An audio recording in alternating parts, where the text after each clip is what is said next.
It is an honor and an absolute pleasure to have Chris Smalls with us now for an interview. Chris Smalls is the president of the Amazon Labor Union, and he not only represents workers who are fighting for better working conditions, better pay. I have nothing against people like Christopher Smalls, who's trying to he's become a celebrity, which is it's a little off-putting to me. Yeah, definitely. I've been on tour across the country. It's been like a real hot labor summer. Become a celebrity for unionizing Amazon. But what is he accomplishing? Nothing other than really helping the Democratic Party machine, and that's where it all funnels through so they can make sure that Amazon can be under their umbrella. Yeah, definitely. I've been on tour across the country. It's been like a real hot labor summer. And, we been spreading the same message, that there's a time in this country right now where labor is really on the uprise, and the only way we're going to get our demands met is by withholding our labor. You're in trouble, man. Yeah, I am. I like you. Good trouble. You're my kind of trouble. Good trouble. Congratulations, man. Hey. Good trouble. You're my kind of trouble. Good trouble. Good trouble. You're my kind of trouble. Middle MAGA. Populist Marxist left. The ones I respect, not the bootlicking establishment neocon left. The populist left that celebrates any type of union victory as if it means something. You guys piss me off at times. You piss me off with your misplaced priorities. I know we want to get things that look like wins, but it's just if you look at something as a win when it's not, that's more damaging. They're so emotionally driven. That's really what it is all about. Especially in their efforts to defend laborers, focusing on unions. Absurd. That's far from being the crux of the issue. If you want to focus on unions at some point, I think that's fine, but that's not where the priority should be. And the other good part about it is our interests converge when we go up to the top at the priorities here. The real lever for empowering workers lies in addressing the deeply ingrained corruption within the government corporate nexus. Monopolies pose the most significant threat to the workforce, not the lack of unionization. The fact that Google can be Alphabet can become a monopoly, as much as I love Tesla. Tesla, basically, Elon Musk has X, SpaceX, Starlink, Tesla, the Bourlink, they're all the same, Neuralink, they're all basically the same company, just different branches. But you do have monopoly concerns there, but less so than other Amazon. You've got Walmart. You've only got these big players in the space, and that destroys your leverage. There's no union that overcomes the monopolization of your industry. That is the most significant threat to the workforce, not the lack of unionization.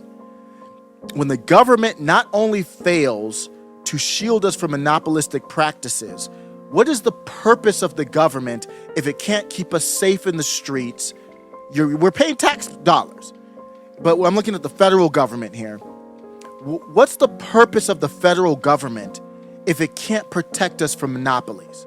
And in fact, what it does is it promotes monopolies, because then there's only a few figureheads, monopolies in social media companies and every sector. So then if you want to control them, you have like 4, 5, 3 people to bring in, and you control 90% of the space. So if they're not stopping the monopoly, then what is their purpose? And it also it contributes to the monopolies. Even if the unions were trustworthy, you can't counter that. I have nothing against people like Christopher Smalls, who's trying to he's become a celebrity, which is it's a little off-putting to me. Become a celebrity for unionizing Amazon. But what is he accomplishing?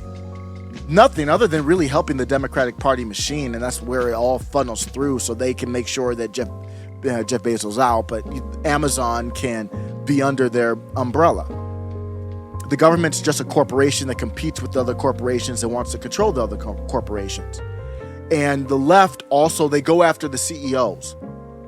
Yes, the CEOs are a problem because they're the ones funneling the politicians that help them with the monopoly. But at the very least, the corporate executives are the ones that give us the paychecks. the vast majority of Americans. So let's focus on the ones that are taking the taxes out of the paycheck first. In contrast, the government is blatantly laundering our money.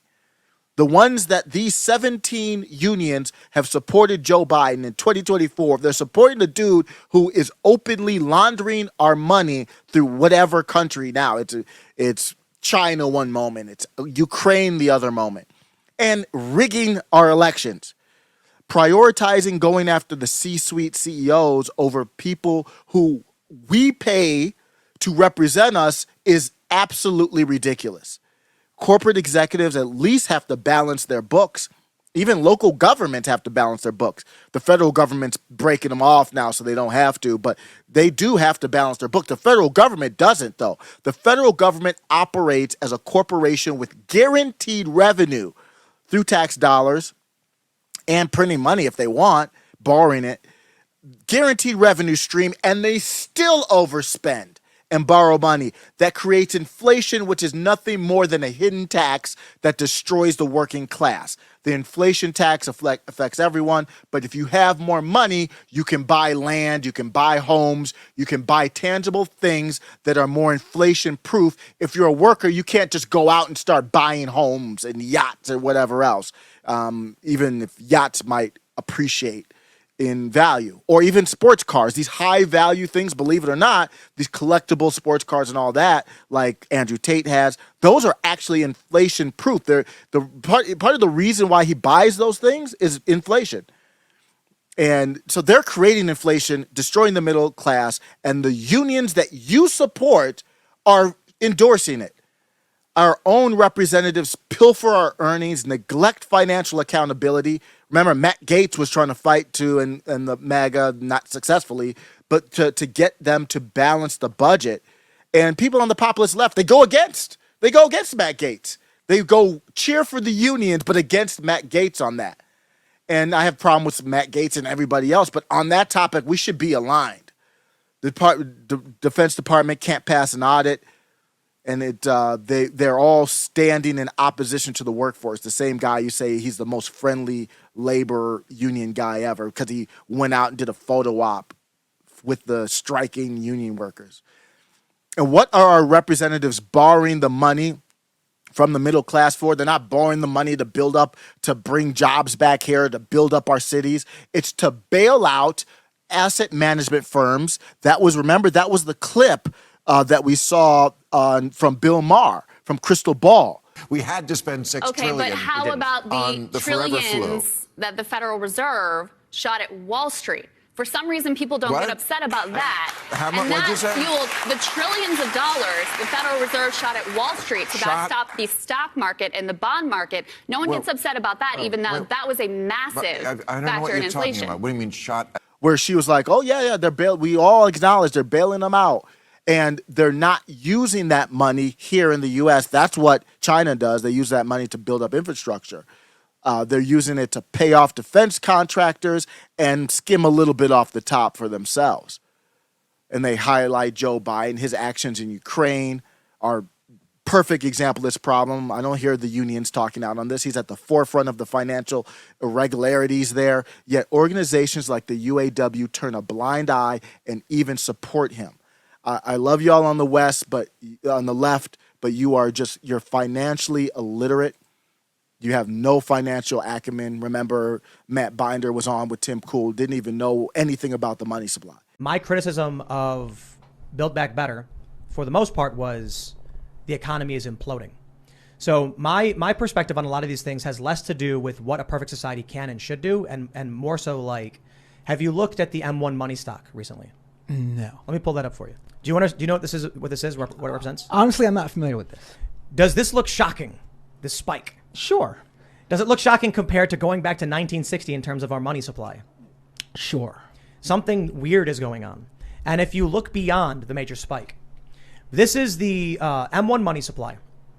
It's a reference to money in circulation. In 2020, because of the pandemic, The rules were changed that allowed savings accounts to enter general money supply. It used to be that there were limitations on how much you could pull out of savings. This caused a massive spike in the money supply from 4 trillion up to 16 trillion eligible in the money supply. But we can ignore that because it's a rule change, although I think it's substantial. You take a look at from May of 2020 until today, and you can see that the economy has expanded, or I should say that the money supply has expanded by over $4 trillion. One of the reasons, if not the biggest reason why we're seeing such rapid inflation, which is gutting families, is because of the mass spending. I'd love to see a tax credit for families based on kids. I'd love to see people get huge benefits when they have kids. And I think it's one of the best ways to actually dish out tax credits. Sure, and Also- I just want to also add again that Republicans vote against those things all the time. They are the ones who vote against that. I just want to make I want to make that clear. Like we should really. Yeah, I don't like hone in on that. Republicans. Good. Yeah. Good. So when you look at the money supply, and you realize that we are headed towards a credit cardiac arrest, stealing that line from Hugo Ferrant in Juice Rap News, we can't sustain this. You can't talk about these topics without that. You need help, and those on the right need your help too. We need each other.